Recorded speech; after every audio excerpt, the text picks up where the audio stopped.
Sa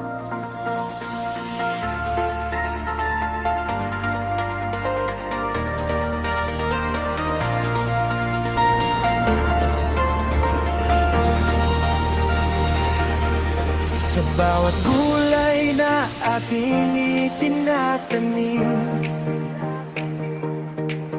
kalusugan ay ating anihin.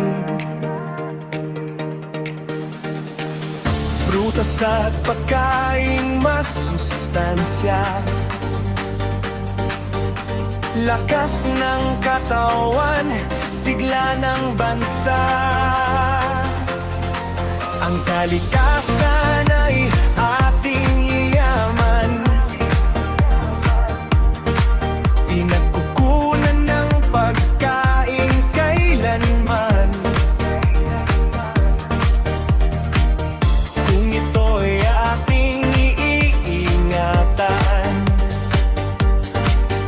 masaganang buhay ang makakamtan.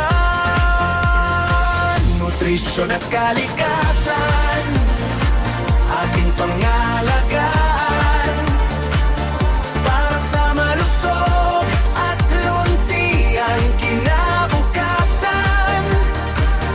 Tamang pagkain, wastong gawain, sama-sama nating isabuhay at gawin.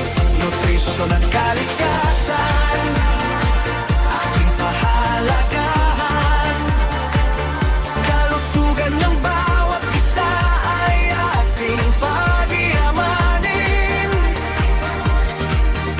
Mula sa tahanan hanggang paaralan, pagmamahal sa kalikasan ay ating ipamalas.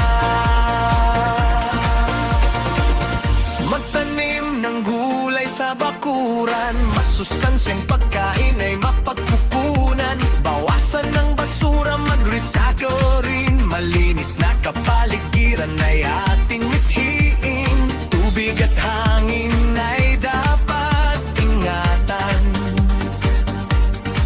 dahil ito'y bahagi ng ating kalusugan.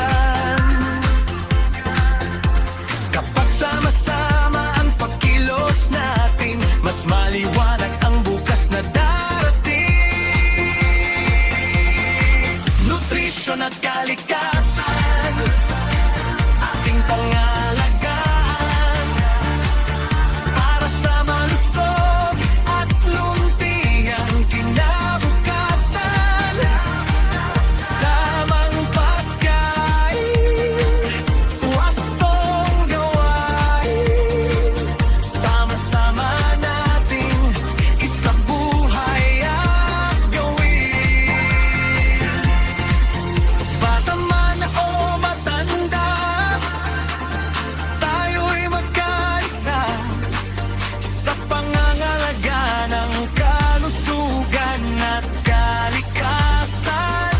Bawat hakbang, bawat gawa,